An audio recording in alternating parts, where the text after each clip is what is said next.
to the Lord. Jesus is risen from the dead. Jesus is risen from the dead. Jesus is risen. Jesus is risen. Jesus is risen from the dead.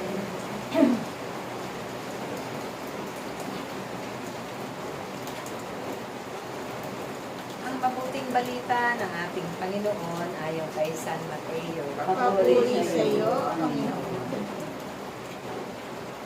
Pinagaling ni Jesus ang batang inaalingan ng demonyo. Pagpapalit nila'y may dinatnan silang maraming tao. Lumapit ang isang lalaki, lumungod sa harapan niya at nagsabi, Ginoo, mabag po kayo sa anak kong lalaki. Siya po'y himatayin at lubhang nahihirapan.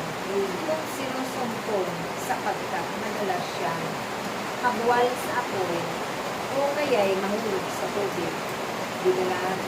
Dinala siya sa inyong mga alagad. Ngunit hindi nila napagaling. Sumagot si Jesus, lahi ko walang pananampalataya ng matigas ng tubig. Hanggang kailan dapat akong manatiling kasama ninyo? Hanggang kailan ko kayo pagtitiisan? Dalhin ninyo rito ang bata.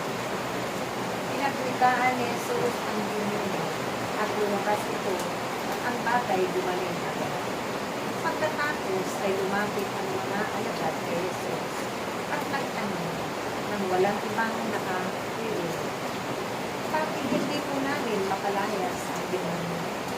Sumagot siya, dahil sa kagipitan ng inyong pananalig, sinasabi ko sa inyo, kung maging sinlaki man lamang ng buti ng mustasa, ang inyong pananalig sa Diyos, masasabi ninyo sa bundok ito, lumipat ka roon at lilipat ito.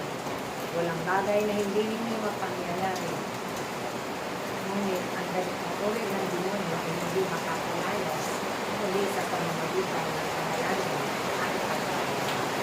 Mga kapatid, ang mabuting balita ng ating Pinuri ko ang aming Panginoong Yesu Cristo. Sing